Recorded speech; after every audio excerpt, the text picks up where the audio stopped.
Hiyang-hiya siya dun sa pagbili nun, sabi niya.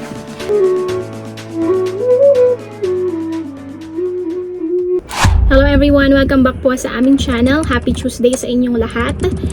And today pupunta kami sa aking monthly appointment dahil malapit na ako mag third trimester. Ito na yung last time na pupunta kami monthly. Next is every 2 weeks na. And then after that, every week na siya. So ayun. It's currently, what time is it? 12:45 p.m. Yung appointment ko ay 1:30 p.m. So sana hindi kami malate. Pero mukhang hindi na kami malilate kasi maaga kami umalis. Hindi naman siya ganun kalayo. Mga 45 minutes, 40 minutes away. Is that 40 minutes away? 40, maybe 35. 35 to 40 minutes away. Medyo maganda yung weather ngayon, no? Maaraw. Pero sabi mamaya is magiging siyang windy. Tapos cloudy. Pero at least hindi siya umuulan. Unlike nung mga past few days, laging naulan. Tapos na guys ang aking check-up. Andito na kami sa pizza place para bumili ng aming lunch. Late lunch na. Kasi it's currently 3:25 p.m. And pupunta kami ng park yata. Depende kung makakahanap kami ng pinakamalapit na park dito para doon kumain. Medyo mahangin siya sa labas and medyo malamig din. So everything is okay naman sa aking check-up. So after nito, I think nasabi ko na kanina, every 2 weeks na yung check-up ko. And then papag-glucose test na rin ako. And then, what else? Ayun, yung aking blood pressure is 100/60, which is very good.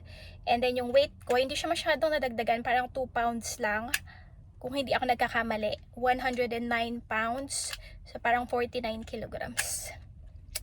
So ayun, naantay lang namin si Mr. dito sa sasakyan. Pinipick up niya yung aming order na pizza.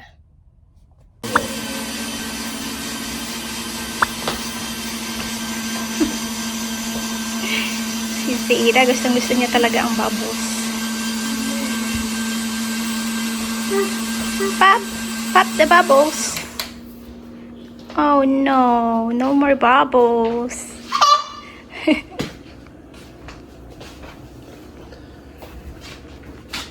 Maybe more? Ate, ate. No! No!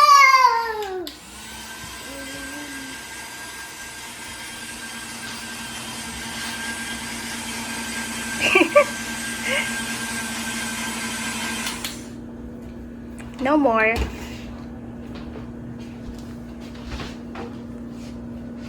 Pop, pop, pop, pop. Pop, pop. Pop, pop, pop, pop, pop. Pop.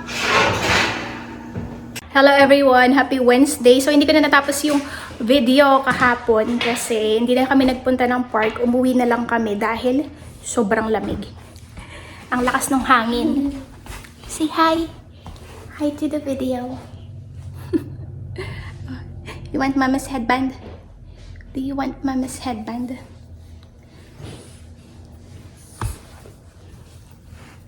So Wednesday ngayon and babalik na sa trabaho si Mr.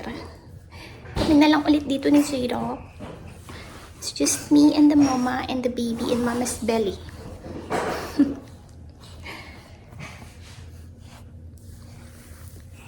Say hello everyone. Kiss everyone. Give them a kiss. Kiss them. Mwah. You don't want to kiss them?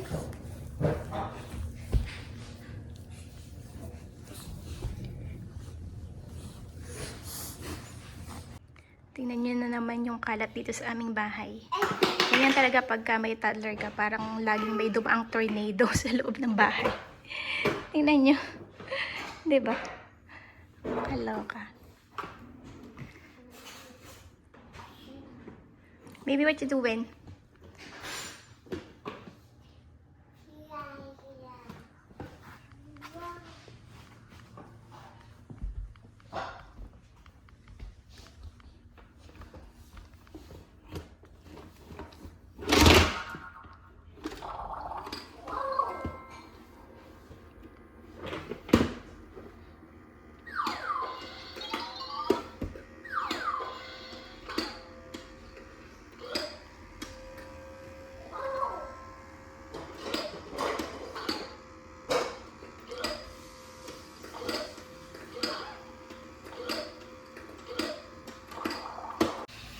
are you doing, Zeta? What's that? Ah, What's that?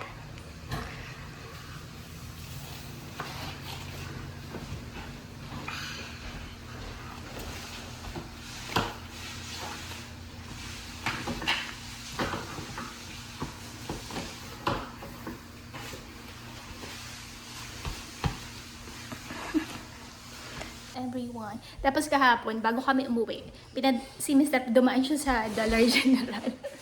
Tapos pinabili ko siya ng aking feminine wash. Hiyang-hiya siya dun sa pagbili nun, sabi niya.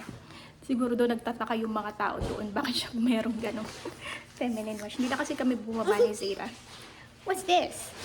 Wave bye-bye. Say bye-bye. You have to wave bye-bye. Bakit siya meron nun? Sabi ko, okay lang yan kasi marami naman gumagawa niyan. Pero hiyak-hiya talaga siya.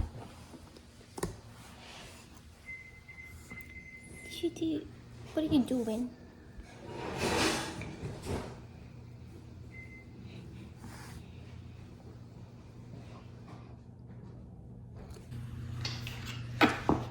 Ganyan yan si Zeta pag andito kami sa bahay.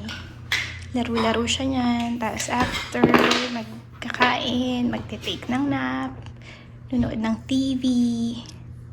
Yan, ganyan lang ang kanyang buhay.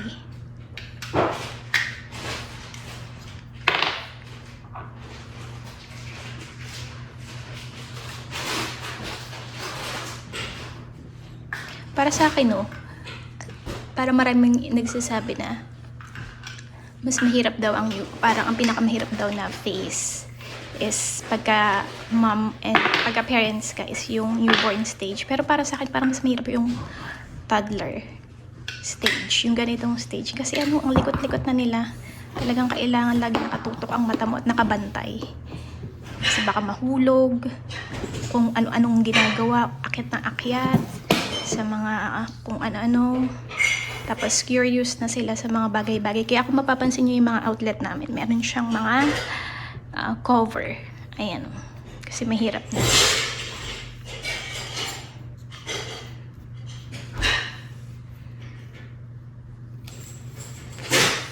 Is that baby? Are you reading books? Bless you.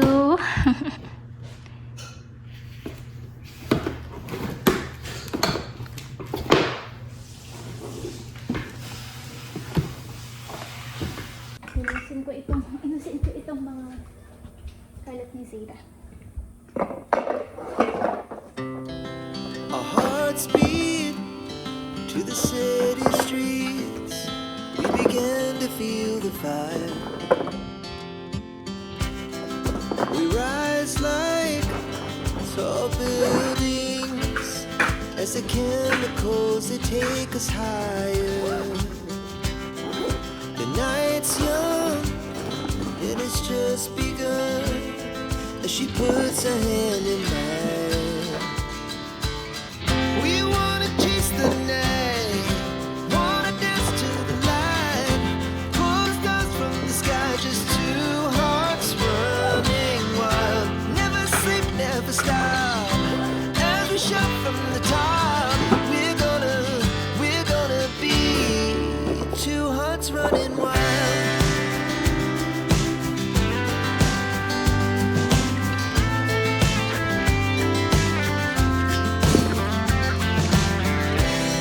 Now the morning is the afternoon.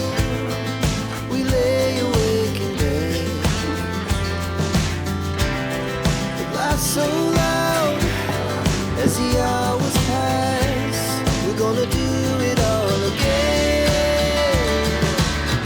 We wanna chase the night, wanna dance to the light, pull the stars from the sky, just two hearts running wild. Never sleep, never stop.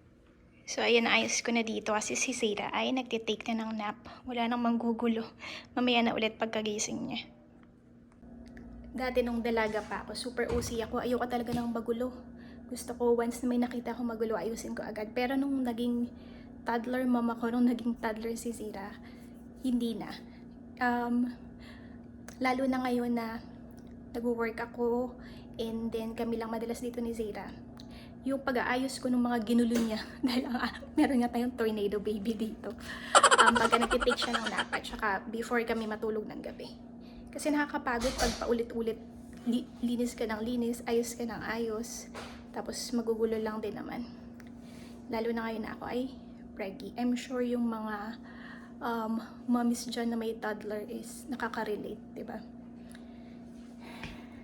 Unless meron kang katulong, ayan. Pwede mo siyang ayusin ng ayusin. Pero nakakapagod talaga siya.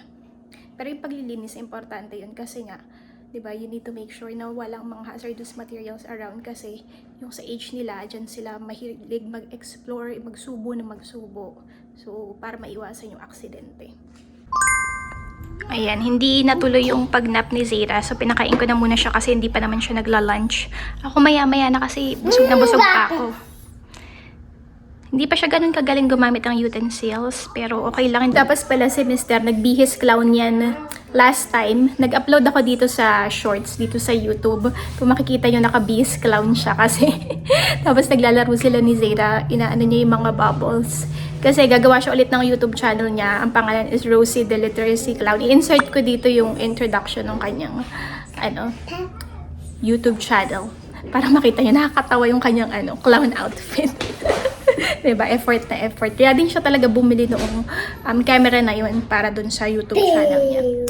Pero tapusin ko na yung video dito mga sissies and friends. Thank you so much again for supporting our YouTube channel and for always watching. And if you are new to our channel, please do consider subscribing. And if you are watching, please don't forget to hit the like button. Thank you so much again for watching and your support. We heart you and see you again next time. Bye! Bye-bye! Say bye-bye. Rosie the Literacy Clown.